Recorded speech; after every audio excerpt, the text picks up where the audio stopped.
everyone, welcome to another episode of BFF, a show where two best friends review movies because fan friction. We're your hosts. I'm Ashley. And I'm Joe.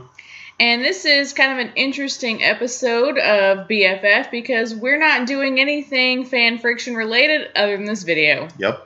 This is the extent of it. I'm very excited for what we're going to be going over. Yeah, there was really only two movies of the list that Jack sent us so we could do this episode that we hadn't seen, which were The Raid, directed by Gareth Evans, and Skyfall. Yep.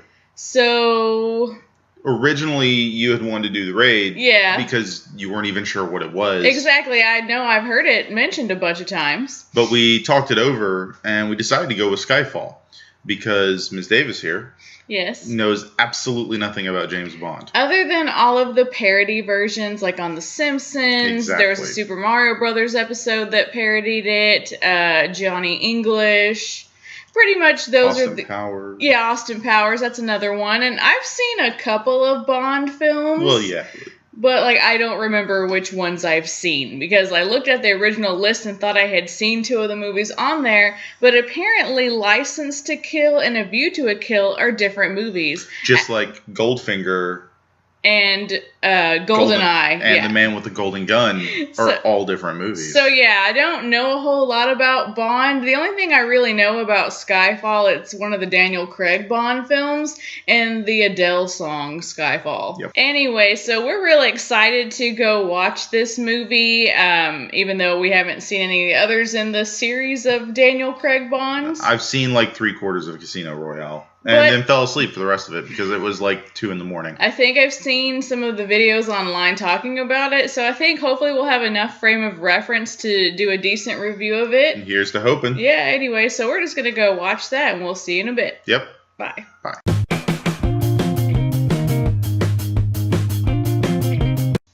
Hey, everyone. We're back. We just finished watching Skyfall, and that was a Bond movie, I guess. It's very much a Bond movie, and it feels like they're trying to mix styles of what would be considered newer Bond movies and old Bond movies and all that jazz. And it was driven painfully home a couple of times, but especially at the very end when they had the big 50th anniversary of Bond thing plastered on the screen. Yeah, and again, I think the only modern Bond movie I've seen was The World Is Not Enough. And the only thing I remember about that movie is the bad joke at the end about Christmas Jones, which we will not repeat on the show. Don't need to. You guys can find it online. You can figure that out for yourselves, but I just remember that's the only one I think I've seen. And then the other... classic Bond I've seen is A View to a Kill, but I don't know how classic the 80s Bonds are. They're the Roger Moore Bonds. They're okay. Or was that was Timothy Dalton only in one Bond movie? One or two. Anyway, they blend together at some point. We might just need to bust out that wrong meter. Nah, we're good. So yeah, a lot of the movie for me, and I guess because we haven't seen Casino Royale or Quantum of Solace, which precede this movie. Which I've seen a chunk of Casino Royale. I've seen probably about 2/3 of it, roughly. Somewhere around there. Yeah, so I'm pretty sure there was a lot of inside things that I just didn't get, but there was a lot of other little nods where it was obviously references to classic Bond. And there was a lot of little funny quips and that kind of thing. It wasn't a bad movie. No, it was serviceable. I think the whole time, probably about halfway through the movie, I started realizing they're making all these old jokes because you're the one who brought up constantly calling him old. Yeah, because I looked it up in the middle of the movie. It's Daniel Craig was 44 when he made this. Why do they keep saying that Bond is old? 44 is not that old. Well, when you're doing the kind of stuff he was doing, it might be. But still, it's I kept questioning the fact that it's okay, they shot him in the beginning of the movie, they make you think he's dead. Twice. Of course he's not dead. Otherwise, the movie would be roll credits. That's how You Only Live Twice started was him getting shot. But anyway, like he comes back and, you know, eventually has to come out of retirement because of things that had happened with the data leak breach. Yep, MI6 getting bombed and so then we have this kind of montage of him trying to get fit again, and it's just so painfully bad. I was thinking, why would they have this in the movie? That doesn't make sense narratively. Like, and then they kind of reveal later. Why spend time on this? Honestly, there's a lot of little things they do, stuff like that. Like in other Bond movies, they have scenes where he's sitting in an office talking to M, who is a different character in the older ones. I guess technically the same character, but a different one. I don't know. It's James Bond. It's one of those things where we don't question it because it's James Bond. Okay. But it was always just like exposition being thrown in your face. Or he received exposition for the movie's purpose of the mission while undergoing another mission. And like I remember people criticizing the casting of Daniel Craig at the beginning, but like he seemed to be pretty good. I loved when they cast him. I just went like, yes, that looks like Bond. I think did Pierce Brosnan get a lot of flack when he was cast? Because like looking back at like what I remember of those movies and seeing like the different like montages online, like those seem like way cornier than what this was trying to be. But it's different because it's not Bond corny. Yeah. Like it's not Blofeld or a robotic dragon tank that breathes fire corny or irradiating the world's gold supply or things like that. It's not that kind of corny. Pierce Brosnan? Yes. Pierce Brosnan Bonds were just kind of they were good. They were good late 90s action flicks that did their job. And wasn't Judi Dench in those too? I think towards the end. If she wasn't in all of them, she was towards the end. I will say I absolutely love Daniel Craig as James Bond, and it's a shame that he'll be going, but I'm sure they'll get someone awesome because they've been doing pretty good with their casting. Yeah. There was a few parts of the movie that I found kind of problematic when we're introduced to, I guess she's supposed to be the Bond girl, Severin, the one where he's like, he tags her as like, you used to be in the sex trade industry. I recognize your tattoo. And she's not a Bond girl. Okay. That's actually something very unique for this movie is there isn't one. Okay, because I remember that being like the huge trope of all of the Bonds, even in the Brosnan ones where they'd have the stupid punny name and that kind of thing. And the only thing that made me kind of tag her as a Bond girl was that creepy scene when she invites him over, like, hey, if you can defeat all my bodyguards or whatever, you get on my ship. I'll take you to my boss. And then like she's in the shower and he just like shows up. I'm like, this is not appropriate. Yeah. This is very non-consensual. I mean, yeah, but it's one of those things where it's James Bond and he James Bonds things. I'm not trying to say it's right. Yeah, I'm just trying to say that right now. It's an understanding of that is the trope of this series.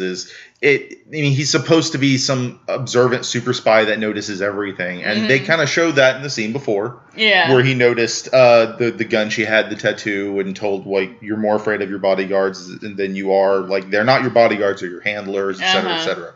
So, I maybe she was sending him subtle signals that we as the audience weren't meant to perceive. I don't know. I don't know. But then there was another scene right after that was also problematic when he gets captured by Silva, and he's tied to a chair, and Silva's just like caressing his face and rubbing his thighs. Yeah, it's like, okay, what's going on?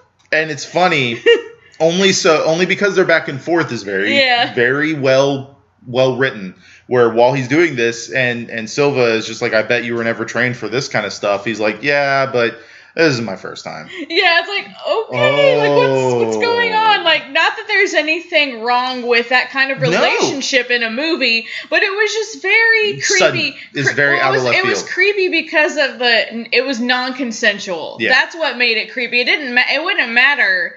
If you change the genders of the character, it would have been creepy and problematic no matter what. Just like it was on the boat. So I remember that being kind of problematic, hearing about it when the film came out with Silva's like aggressiveness towards Bond, and just that's a stereotype that like I thought we had gotten rid of in 2012 when the movie was released. Bond. Yeah, but again, it's trying to apply Bondisms. Yeah. To a modern take.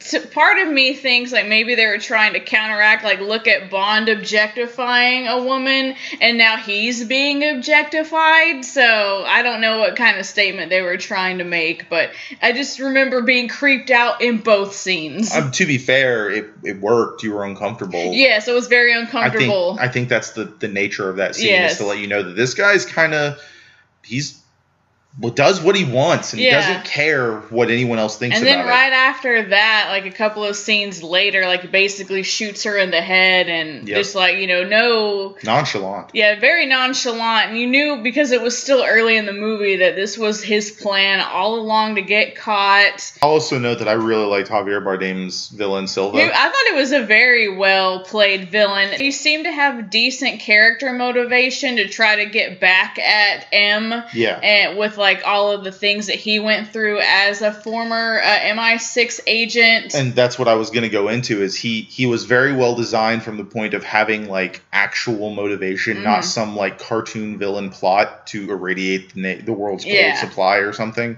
But at that same time, he was out there. He wasn't like in GoldenEye, Sean Bean's character, who was also a former MI6 agent. I think he was 006. I don't remember. We'll look it up later. One away from the big time. Yeah, right.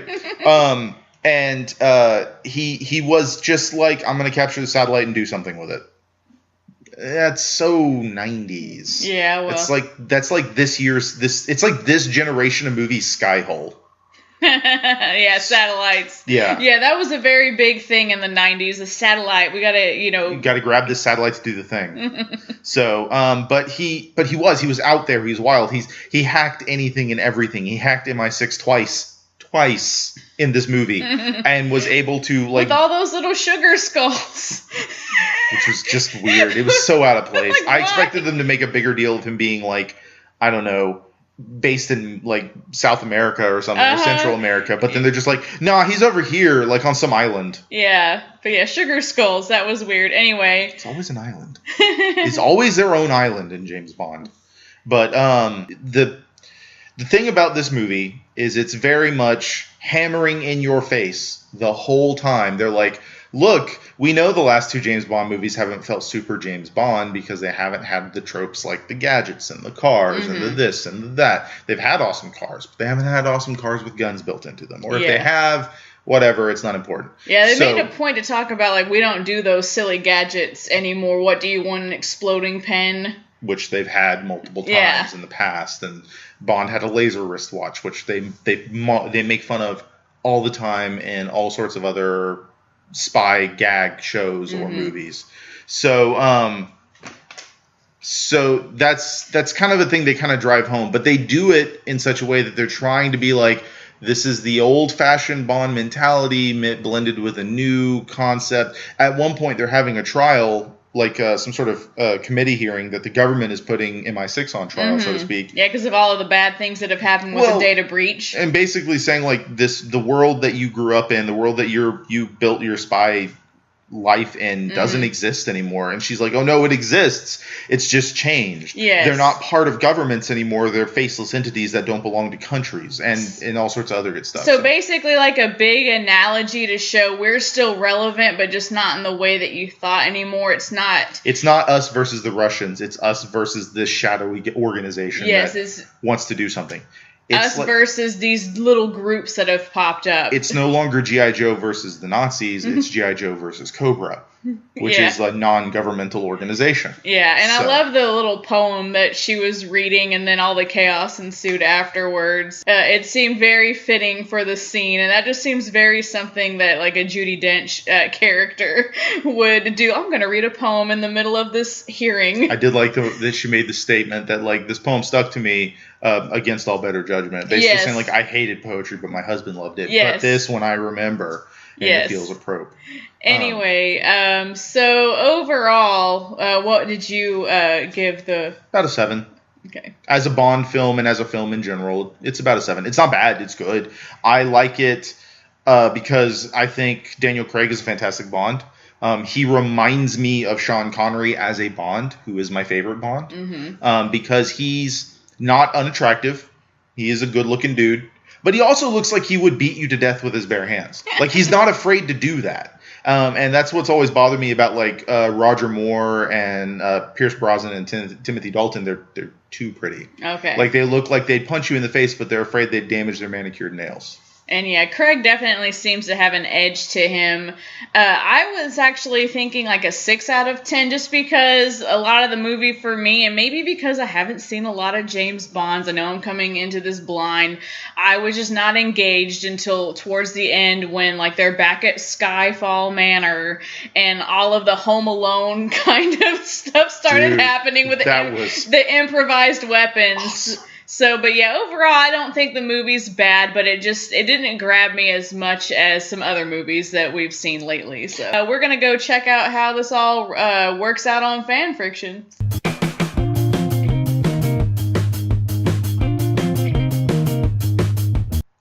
Hey everyone, we're back and Fan Friction episode 205 is completed. And Tea Time Battle for Blood was a very apt name. Yes, there was blood in the water. Anyway, so the question that they had to answer was, oh, behave, there have been 26 Bond films made since 1962, which is the best. And so, obviously, Skyfall was the choice of Nolan. So Goldfinger is what Morgan chose, and then Holmesy, or Paul, as he's otherwise known, chose License to Kill. So lots of good things were said. Nolan was really like going for blood against Morgan and Holmesy about why Skyfall was the best Bond. He compared it to the Dark Knight movies. It had great cinematography. And then one point of contention for me when he talked about M being a Bond girl, and I actually tweeted that out. Sorry, Nolan. Like, I'm not, aside from the fact that James typically has relations with the one classified as a Bond girl, we're ignoring that. Let's just pretend that's not a thing. Because M is more like a mother figure to him, or a parental figure to him, so that would be the weird part of it, not the age thing. Who cares? Dame Judi Dench is an amazing actress and just a great person in general. But M is more like, well, from the previous Bonds, M, you know, the character that Ralph Fiennes ends up being towards the end of the movie. So M is kind of like the handler? Yeah, it's the boss. It's the head of the 00 program. Okay. So, yeah, if they're the boss, then, you know, the Bond girl, from what I can tell, the trope, is usually like a love interest and...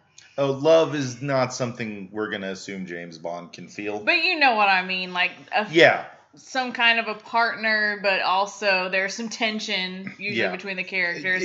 Well, and it really depends on the movie because... and they usually have a punny name. Anyway, so that was just kind of like a little point of just contention, just because it's like, it's Dame Judi Dench. You can't call her a girl. That just kind of sat differently with me. I could see like the point that he was trying to make, but again, a strong female character in a Bond movie. Yeah.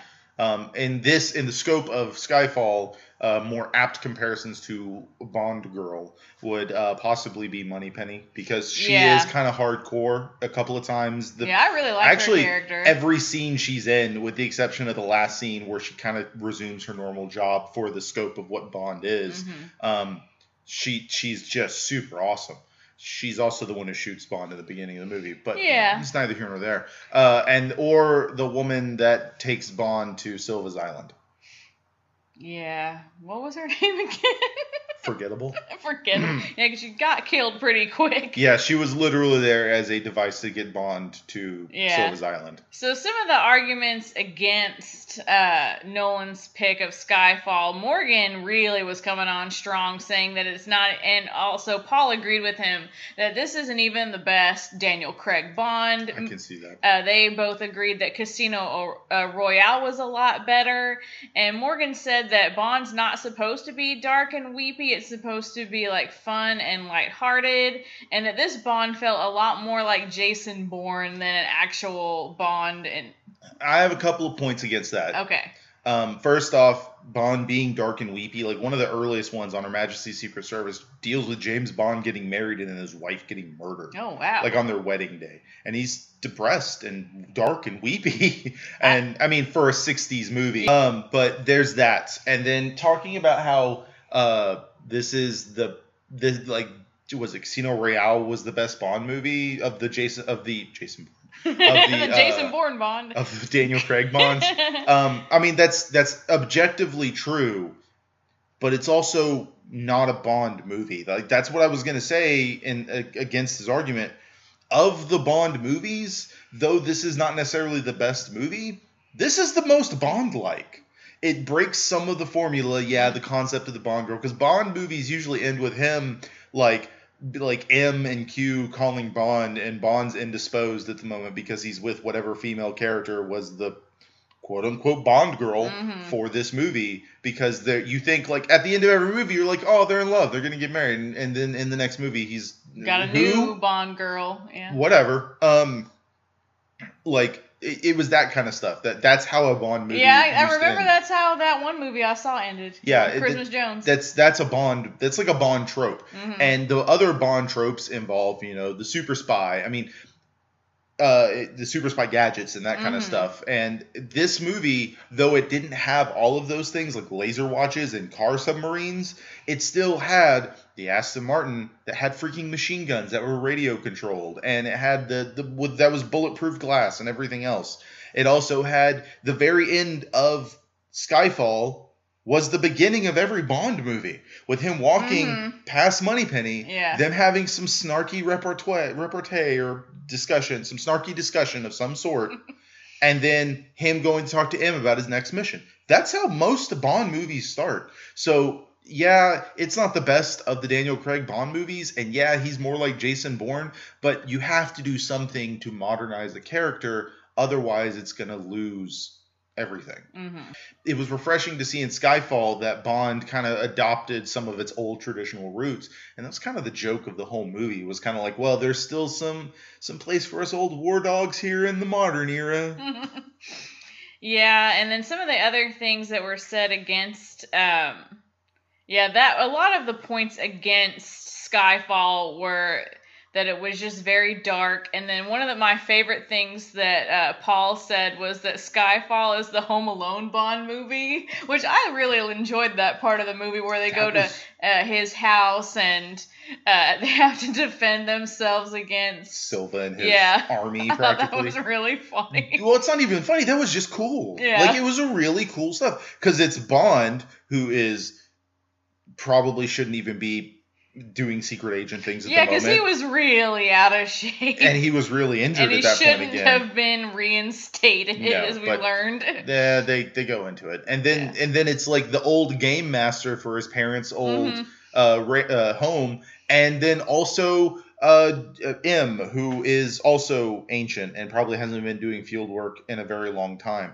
So, like, Bond is the most competent of the three people there, most capable, and he's out of shape and injured as well. So he's got to deal with all this stuff going on by doing Home Alone tactics. Murderous Home Alone tactics. Well, try as Nolan might, he did not win the day. Skyfall was the first film eliminated by Jack. Just immediately. Like, no prejudice. Eliminated as hard as Moneypenny eliminated Bond in the beginning of the movie. Take the shot. So yeah, Morgan won the day with Goldfinger. Which is the right choice of these three films.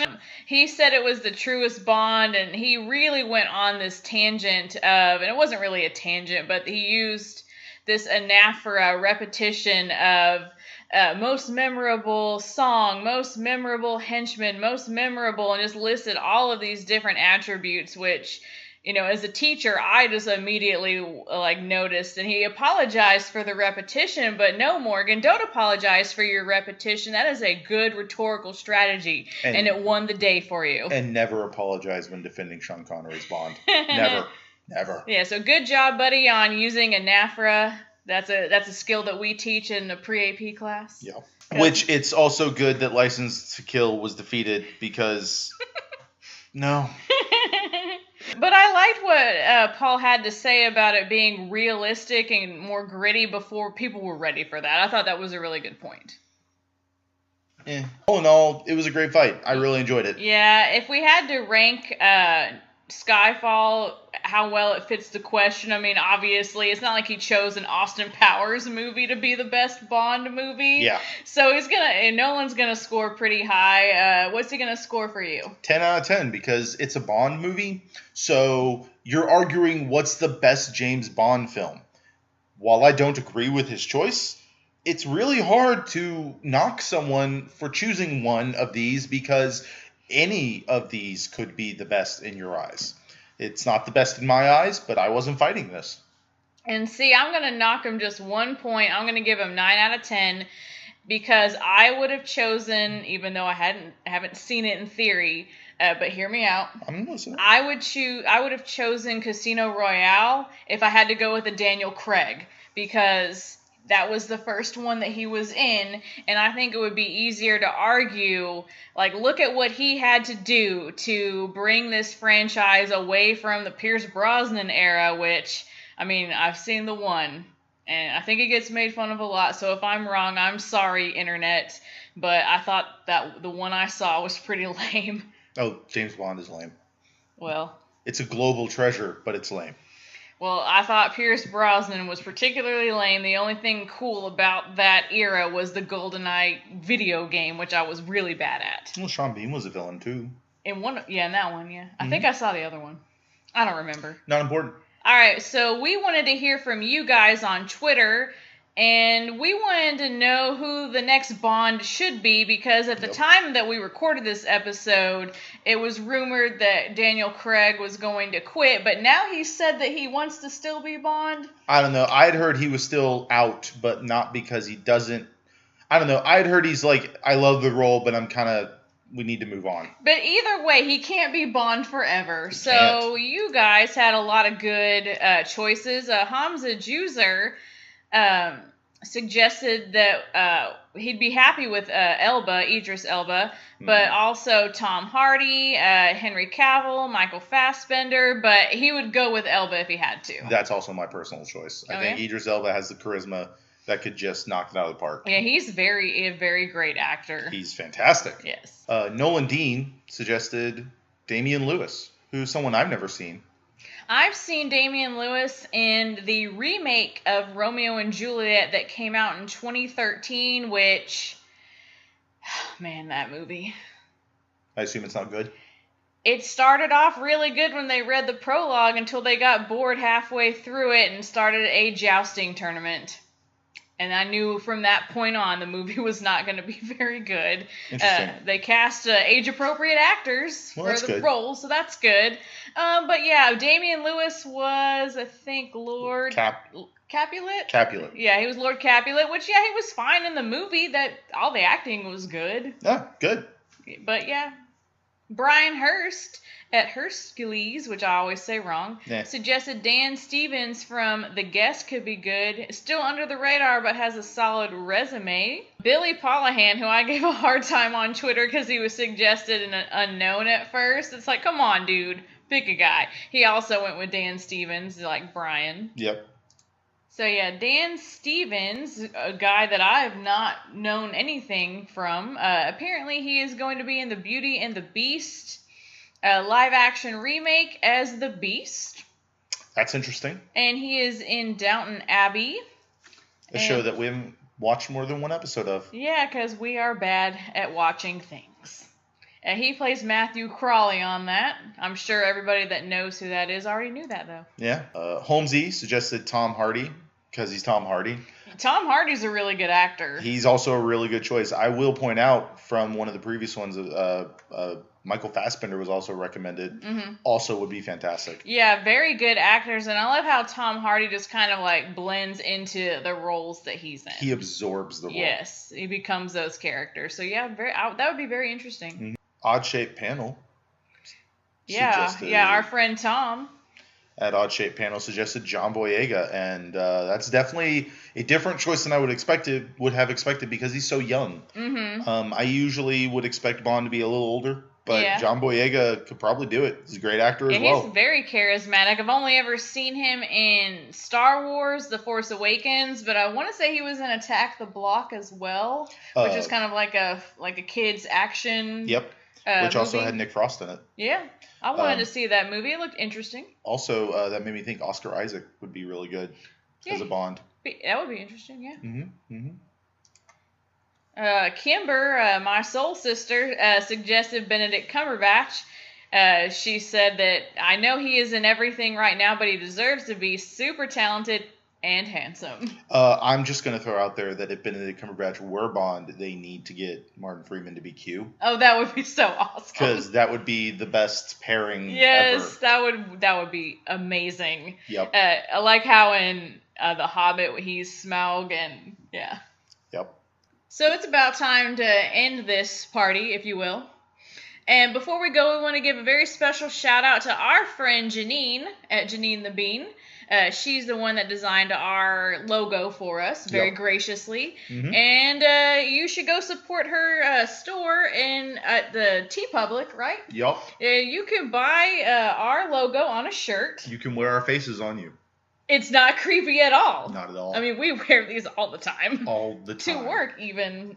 I did once. It was fun. Yeah. But she got a little... I mean, no one was there. No one was there. But, yeah. Yeah, I think it looks super cool. It looks really good in this gray. And then you got yours in navy. Some dark bluish color. Some dark bluish color. This light is not the best at showing because it looks black. Yeah, it is navy. Mm-hmm. Yeah, some bluish color coming soon to Crayola. So yeah, go buy her stuff, and then of course we're wearing the Tough logo that she also did. Yeah, she's done all of our logos. She is super awesome, and we just think that she is just the coolest person ever. Super awesome.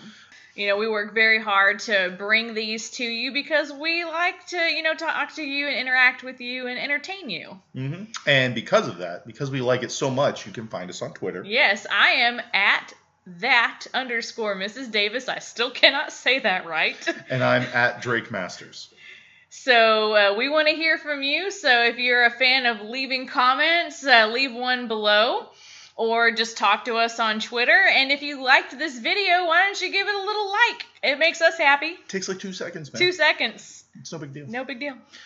You could also subscribe to the Tough channel where we have all sorts of other great shows like DVD Bunker, Ache Panel, and Fan Friction. Yeah, so hit that subscribe button, like this video, like all the other videos, like all the other content.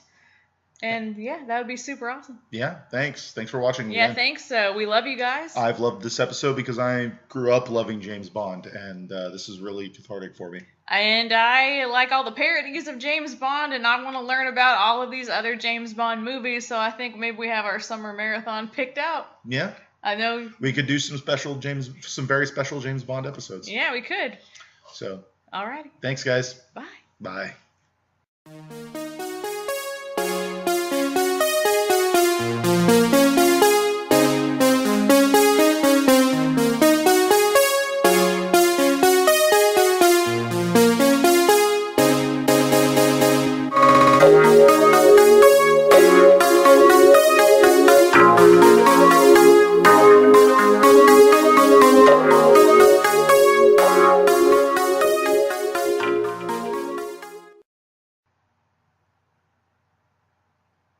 We could say that on YouTube. Why not? Because it's got a bad word in it. There's a nickname her dad gave her. That's even...